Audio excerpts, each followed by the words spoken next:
In light of the recent trade deadline passing, I decided to take a look at what many teams will be trying to attain this summer with their recent acquisitions, contracts. And yes, I'm aware that there's extensions offered before free agency.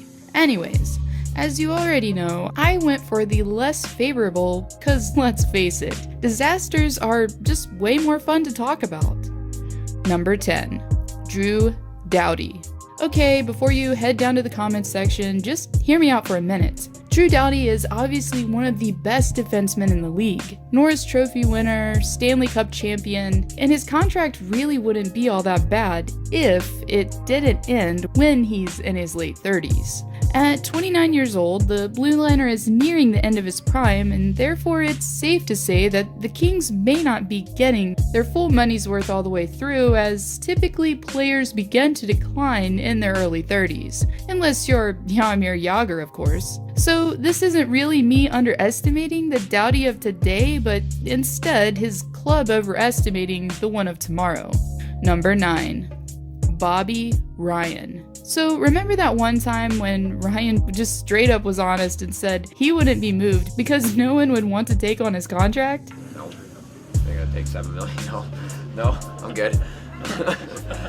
Well, he wasn't wrong. In fact, it seems like the Senators just wanted to pull out all that cap space and put it somewhere. As a winger, he currently has the only contract that extends into the 2021-22 season.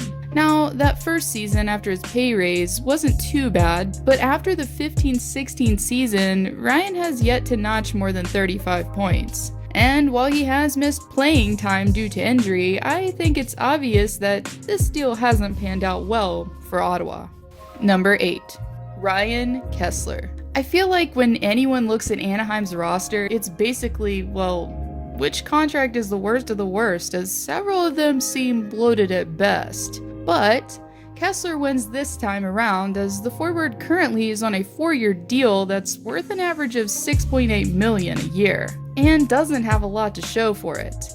Yes, he's fought injuries like any player, but even while healthy, his numbers look like the fourth-line centers that he is, as the forward has only managed 21 points in his last 99 games played.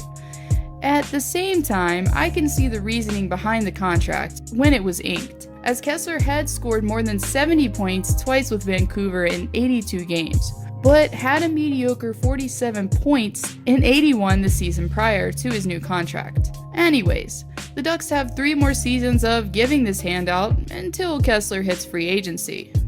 Number 7. Dion Phaneuf. So I was looking up the pylon definition earlier and would you look at that? Anyways, Phaneuf honestly didn't used to be this bad. I mean, he had decent numbers in Calgary really, as he put up 60 points in his 3rd season with the club and 50 the season before. So he wasn't really always mediocre for a D-man. But with age comes decline, and these words are going together well in LA overall, at least this season, as Phaneuf has a measly 5 points in 53 games played. And maybe if he wasn't making over $7 million a year, it wouldn't be this bad, but seriously? That's like a point in 10 games. Okay, maybe everyone just has sucked this year in LA? Wait. 16 points in 53 games? Oh, never mind. At least they only have 2 more seasons left. I mean, with this one anyways. Number 6. Shay Webber.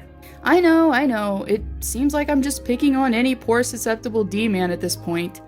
But Webber was the ultimate workhorse back in the day, and still is really when he's healthy.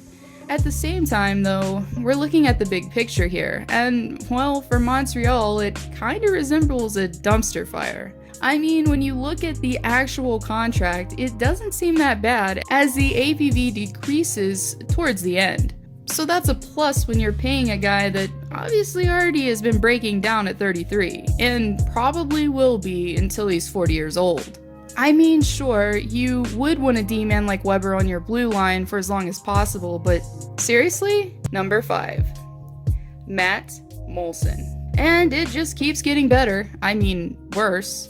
Anyways, After playing in 14 games and failing to notch a single point, Moulson was sent down to the minors last season. The contract could have been worse, as the winger only had one more full year of play remaining at the time he joined the Ontario Reign. But even still, to play in the minors and still make practically $5 million in a season, wow, go ahead and sign me up. Moulson does have the ability to score points, by the way, in case you were wondering, as he currently has 27 in 34 games played for the Reign. Number 4. Scott Darling. Something about Darling seemed to change when he put on that Hurricane sweater. I mean, sure, he was great for the Hawks when they had him while coming in clutch that one year in the postseason. But, well, let's just say things didn't go well for the netminder in Carolina, as Darling dipped down to a .884 save percentage before being demoted. Yikes. And the fact that he is currently signed up until the 2021 season doesn't make it any better, as the Canes have to pay out $4.1 million in spite of their mistake for 2 more seasons. Number 3.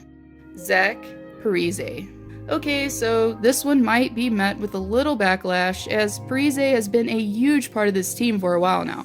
But, as we all know, bigger contracts only mean greater expectations, and while a good portion of the cap went to Suter and Parise, it's left the Wild high and dry, as $98 million is and has been dispersed to the pair over the years. And it's left the team with the inability to sign star talent, while the current roster has struggled to get past the first round. Not saying the Minnesota native isn't a good player, just not good enough, considering what he's being paid. Number 2. Milan Lucic. You probably knew this one was coming. Just saying. Anyways, when Lucic joined the Oilers, McDavid's dreams came true. You had this bruising forward that gave the lineup some grit, that it probably was and is in need of.